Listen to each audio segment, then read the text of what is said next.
दरियाए Onan Mongolia से होता हुआ रूस में दाखिल होता है। उसके अतराफ में 1800 किलोमीटर के ऊपर मुश्तमिल एक बहुत वसी और अरीज़ और सरसब्ज़ो शादाब इलाक़ा है, जहाँ बहुत सारे मंगोल कबाइल आबाद थे।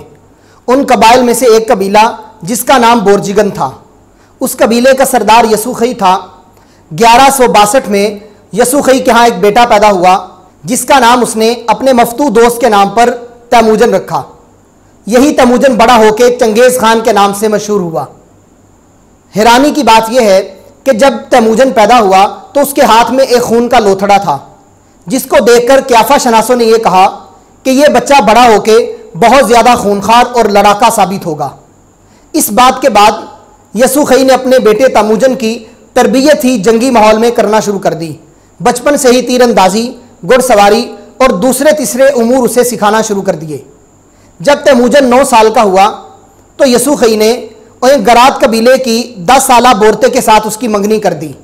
ससुराल के इसरार पर यसुखई ने अपने बेटे तैमूजन को उनके पास ही छोड़ा और वापस अपने कबीले की तरफ चला गया। जब यसुखई अपने कबीले की तरफ आ रहा था तो रास्ते में एक मुखालिफ कबीले ने यसुखई को जहर देकर कत्ल कर दिया। यसुखई के मरने के बाद पूरे का पूरा बोर्जिगन कबीला मुंतशिर हो गया। वो खुश होने लगे कि अब हम सरदार के तसल्लुत से आज़ाद हो गए हैं। जब तैमूजन अपने ससुराल से वापस आया तो उसकी माँ, बहन, भाई और चंद मुखलिस साथियों के अलावा उसका साथ देने के लिए कोई भी तैयार नहीं था। अब ऐसे हालात में कबायली निज़ाम के अलावा ज़िंदगी बसर करना बहुत ज़्यादा मुश्किल था, क्योंकि उनका रहन सहन ही जंगली था। जंगली दरिंदों और जानवरों का गोश्त खाते थे, भेड़ियों और कुत्तों के चमड़े का लिबास पहनते थे, पत्थरों, लकड़ियों और हड्डियों को तराश कर अपना असलहा और औजार बनाया करते थे। अब ऐसे हालात में तैमूजन के लिए ज़िंदगी गुजारना बहुत ज़्यादा मुश्किल हो गया। लेकिन ये बचपन से ही चूँकि फितरती तौर पर लड़ाका और नडर और बेखौफ था, इसलिए यह हालात का मुकाबला करता गया। जब बोर्जिगन कबीले के लोगों ने देखा कि ये तो इसी तरह अगर बढ़ता गया तो एक दिन अपने बाप की तरह हमारे ऊपर मुसल्लत हो जाएगा, तो उन्होंने तैमूजन को कत्ल करने का इरादा कर लिया। जब तैमूजन को पता चला तो वो अपनी जान बचाने के लिए भागा और एक घने जंगल में दाखिल हो गया। वो जंगल बहुत ज़्यादा खतरनाक था, दरिंदों और खूनखार जानवरों का मस्कन था। तैमूजन ने वहाँ मुसलसल 6 दिन गुजारे। अब तारीख इस हवाले से बिल्कुल खामोश है कि तैमूजन वहाँ 6 दिन कैसे ज़िंदा रहा, उसने क्या कुछ खाया पिया और कैसे जंगली दरिंदों से बचा। बस एक रिवायत मज़कूर है जो तैमूजन ने खुद एक दोस्त को बताई कि जब मैं जंगल के अंदर क़याम पजीर था तो दरिंदों से बचने के लिए एक दरख्त के ऊपर चढ़ गया। वहाँ कीड़े मकोड़े मुझे खाते और मैं अपनी जान बचाने के लिए उन्हें खाना शुरू कर देता। जब तैमूजन 6 दिन के बाद जंगल से बाहर निकला तो उसके दुश्मन बाहर ही मौजूद थे। उन्होंने तैमूजन को पकड़ के कैद कर लिया। तैमूजन को कत्ल करने के बजाय उन्होंने उसके गले में एक बहुत बड़ा लकड़ी का तोक डाल दिया और उसके हाथों को बांध दिया और खुद इस खुशी में जश्न मनाना शुरू कर दिया कि अब तैमूजन के मर जाने के बाद कोई भी हमारे ऊपर अपना हुक्म मुसल्लत नहीं कर पाएगा।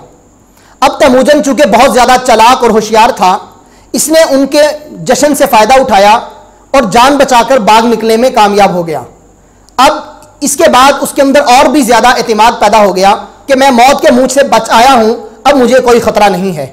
इसके बाद तैमूजन ने अपने बाप के एक दोस्त तगरल खान से मुलाकात की और उसको अपने साथ मिलाना शुरू कर दिया। अब उधर तैमूजन की शादी बोरते के साथ हो गई। अब उसके बाद उसके लिए एक और बड़ी मुसीबत खड़ी हो गई। वो मुसीबत क्या थी कि तैमूजन के बाप यसुखई ने मरकत कबीले की एक शादीशुदा खातून को अगवा करके उसके साथ शादी कर ली थी। अब वो कबीले के लोग उसका इंतकाम लेना चाहते थे। इस इंतकाम में उन्होंने बोरते को अगवा किया और उसको अगवा करके ले गए। इसके बाद तैमूजन को बहुत ज़्यादा गुस्सा आया और उसके अंदर बहुत ज़्यादा जलाल पनपने लगा कि मैंने अपनी बीवी को मरकत कबीले से छुड़वाना है। तैमूजन के ये तारीख़ी अल्फाज भी मज़कूर हैं जो उसने कहे कि मरकत कबीले ने सिर्फ मेरा खैमा ही नहीं उजाड़ा बल्कि मेरा दिल निकाल के ले गए हैं। इसके लिए उसने तगरल से मुलाकात की और दीगर मंगोल कबाइल को साथ मिलाया और एक बड़ी फौज तैयार करके मरकत कबीले का पीछा करना शुरू कर दिया। अब उनको तलाश करना कोई इतना आसान काम नहीं था, क्योंकि वो लोग खाना बदोश थे, कभी कहीं पड़ाव किया और कभी कहीं पड़ाव किया। अब वो बोरते को लेकर बहुत दूर निकल चुके थे। बिल आखिर तैमूजन ने उनका पीछा करते हुए साइबेरिया के इलाके में उन्हें तलाश कर लिया। अब मरकद कबीले को देखते ही तैमूजन ने उनके ऊपर हल्ला बोल दिया और उनको तहस नहस कर दिया, उनकी ईंट से ईंट बजा दी, उनका कत्लेआम कर दिया और बोरते को छुड़ा के अपने साथ ले आया। अब इसके बाद तैमूजन के अंदर एक हिम्मत और जलाल आया कि अब मैं दीगर कबाइल से भी लड़ सकता हूं, जिसके लिए उसने मंगोल के तमाम कबाइल को जमा किया। जमा करने के बाद उसने मंगोल कबाइल के सरदारों के सामने एक तजवीज़ रखी। वो तजवीज़ क्या थी कि हम अपने कबाइल से बाहर निकलकर दूसरे इलाकों को भी फतह करना शुरू कर देते हैं। यह तजवीज़ उन सरदारों को बड़ी अच्छी लगी, जिस पर उन्होंने तैमूजन को चंगेज़ खान का खिताब दिया और अब यहां से यह तैमूजन चंगेज़ खान बन गया। अब चंगेज़ खान को अगर देखा जाए तो यह बहुत ज़्यादा सफाक, जालिम और दरिंदा सिफ्त इंसान था। तारीखी रिवायत के मुताबिक इसने तकरीबन 4 करोड़ इंसानों का कत्लेआम किया, जिसमें जहां दीगर तहजीबों के लोग शामिल थे वहां कसीर तादाद में मुसलमान भी थे। इसके लिए इंसान की कोई कदर मंजिलत नहीं थी, कोई इंसान इसके लिए काबिल एहतराम नहीं था, जिसका अंदाज़ा इस वाक़े से होता है कि मंगोलों में से ही एक 100 साल से ज़्यादा उम्र का बुजुर्ग इसको नसीहत करना चाहता था। जब इसको पता चला तो इसने उसको अपने पास बुलाया, पास बुलाकर यूं तलवार निकाली और उसकी गर्दन को उड़ा दिया और उसने एक जो है वाज़े बुलंद जुमला कहा कि मेरे नज़दीक नसीहत सिर्फ तलवार से ही की जा सकती है। उसके इस इकदाम के बाद पूरे मंगोल कबाइलों में एक वहशत और खौफ फैल गया। इसके बाद कोई इससे बात भी करना चाहता तो बहुत ज़्यादा डर और खौफ से कि कहीं मुझे चंगेज़ खान कत्ल ही ना कर दे। अब अगर दूसरी तरफ देखा जाए तो मुसलमानों का इसने बहुत ज़्यादा नुकसान किया, बहुत सारे मुसलमानों का कत्लेआम किया, मुसलमानों की खोपड़ियों के मीनारे तामीर किए। मुसलमान बादशाहों को कत्ल करने के बाद इनकी खोपड़ियों में शराब पीने वाला यही दरिंदा सिफ्त और सफाक इंसान चंगेज़ खान था। अब अगर देखा जाए, जब इसने बुखारा को फतह किया तो मुसलमानों को मस्जिद में लाया जाता, बारी बारी उनको ज़बह करके उनके खून को मस्जिद के अंदर बहा दिया जाता। जब इसने समरकंद को फतह किया तो मुसलमानों को शहर से बाहर जंगल में ले जाकर उनकी खालों को उतारा जाता और उनको तड़पता हुआ छोड़ दिया जाता। जब उसने गरगान के ऊपर हमला किया तो अंदाज़ा करें कि कितने मुसलमानों को ज़बह किया होगा उसने। उसकी फ़ौज में 50,000 लोग थे। जब मुसलमानों को कैदी बनाया गया, एक एक फ़ौजी के हिस्से में 24-24 मुसलमान आए, जिसको एक एक फ़ौजी ने कत्ल किया। तो अंदाज़ा करें कि गरगान को फतह करने के बाद कितने मुसलमानों को उसने ज़बह किया होगा। वस्ती एशिया और ईरान पर मुश्तमिल सल्तनत ख्वारज़म को भी इसी चंगेज़ खान ने ही तहस नहस किया और सल्तनत ख्वारज़म की ईंट से ईंट बजाकर यहाँ लाखों मुसलमानों का कत्लेआम किया और मुसलमानों का हशर नशर कर दिया। इसका तरीका यह होता था कि मुसलमानों के एक जगह पर जमा करता और उनके ऊपर घोड़ों को छोड़ दिया जाता और घोड़े अपने पांव तले इन मुसलमानों को कुचल देते और मुसलमानों को तड़पता हुआ देखता। इसने ये अल्फाज कहे थे कि मुसलमान जहां भी नजर आ जाए उसको कत्ल कर दिया जाए।